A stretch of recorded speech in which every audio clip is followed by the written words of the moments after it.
With me today, I have the Pilot Custom Urushi, one of my all-time favorite pens. This is going to have a fine medium nib, which is surprisingly between a fine and a medium. I have Robert Oster Blue Water Ice, one of my all-time favorite inks. This is a big bottle. This is a 100 milliliter bottle, which we don't sell at Goulet Pens, but we sell smaller versions of it. I just acquired a big bottle myself because I use it so much.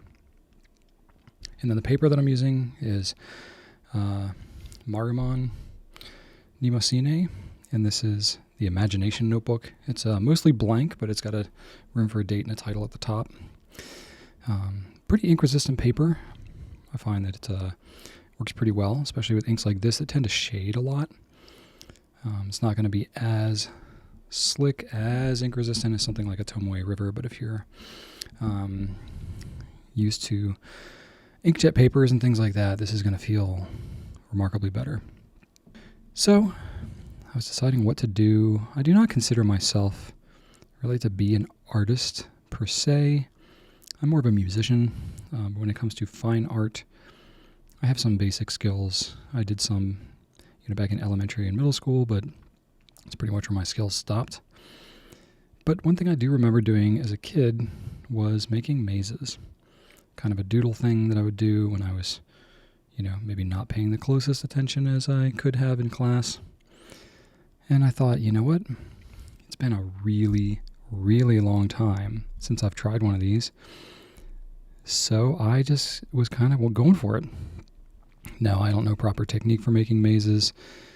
Very, very quick YouTube search showed much more informative videos about how to do this than me, than what I'm going to provide, but I'm just kind of having fun with it, and I wanted to kind of doodle and just have something to do while I was using this pen, ink, and paper combo.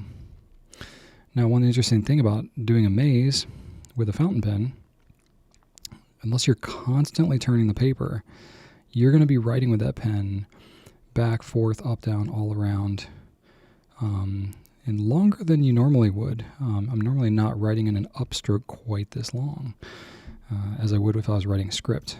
So that is one thing that was a different feel for me than I was used to in terms of writing with a fountain pen. I'm typically just writing, cursive or maybe block print, shorter strokes than I am in these, kind of longer strokes here when doing this maze. But, it's interesting to me because it kind of, I guess, stress tested the pen maybe a little bit differently than normal.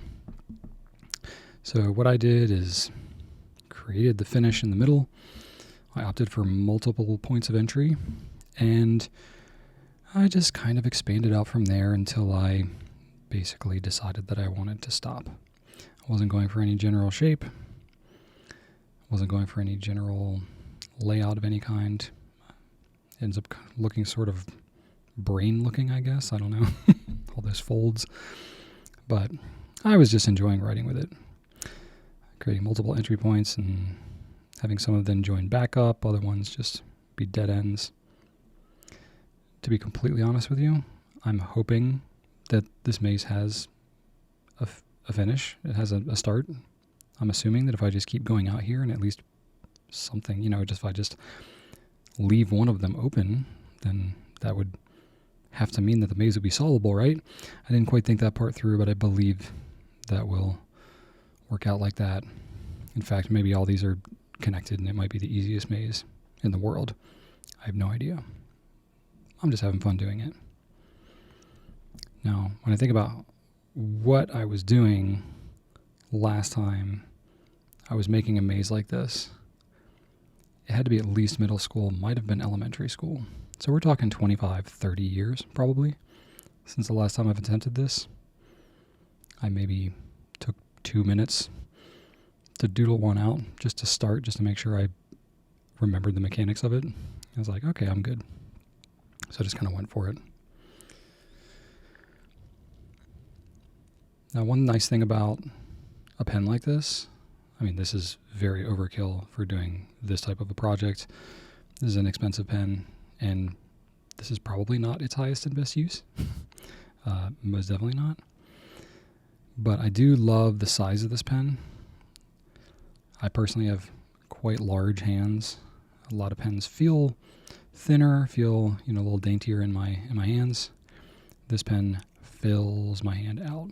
It probably would feel too big for many people, but I really love it.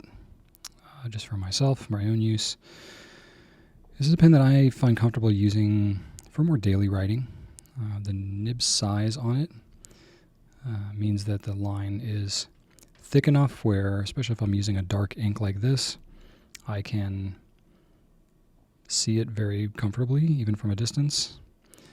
But it's thin enough that if I'm writing in a really confined space, 5mm dot ruling or something like that, I can read my writing very legibly. It's not too burdensome to write. And the size of this nib is incredible. It's Pilot's number 30 size nib. They have their own nib system, their own proprietary nib sizing system. It's about equivalent to a number 8 size nib if you're familiar with most other European nibs that might have a different number designation, but it's bigger than most nibs, I'll say. And it's a gold nib. It's very bouncy. If I wanted to write with it with some pressure, I could, spread the tines a little bit. I could get some more line variation out of it. That's not what I was going for with a maze here. I was going for a little more uniformity, so I wasn't really testing out the bouncy properties of something like this. But I did find it to be pretty comfortable as I was writing with it. Again, I think I like the application better of it actually writing words. Maybe not surprisingly. Also because I'm less comfortable making mazes since I've not done it in forever. But still, I found it to be kind of satisfying, a little therapeutic to draw something out like this. I'm a big fan of various puzzles. You can see one of my Rubik's Cubes there off to the side. It's a 7x7. I have puzzles of all kinds of various types. That was a really big COVID coping mechanism for me back when everything first started locking down in 2020. I really got into puzzle solving. And it's just the maze thing. I don't know if I'll do more of these or if it's, kicking back something up from childhood, sort of like the Rubik's Cube thing was, but it's something I just kind of popped in my head and said, let me give it a shot. I was originally thinking I might go with a Goulet ink splatter kind of a shape here, but I don't know. I think the just a general round shape is going to be good for what I'm trying to do. I probably could lay this out a little bit more if I wanted to do an overall shape. I'd probably either sketch it out in pencil maybe, or I could have the overall shape in a piece of paper behind this one, put it underneath, and then I could sort of use that, being able to see the outline from underneath. That could be really handy, when trying to lay out a general shape, but I was going pretty freeform on this one. And for how impromptu this whole thing ended up being, it's kind of shaping up okay for what I was expecting, I guess. Now, I will say one thing that gets more challenging as the maze gets bigger is I'm trying not to smear my hand over top of any of the writing that I've already done. That is one thing with fountain pens sometimes. This ink dries pretty well. This paper is fairly ink resistant. It's not hyper absorbent, not super, super long dry time, but even still, I wanted to steer clear of putting my hand over top of any of the maze that I'd already drawn. So what I would do is I would either turn the paper and kind of keep on drawing, or I would, choke back on the pen, extending the nib further out and try and draw. But, that worked out when the puzzle was about half the size it is now. Now it's kind of too big for me to even do that, so I really have to just work at it from the side and keep turning the paper like this. Now, I don't generally write on a lot of blank paper myself.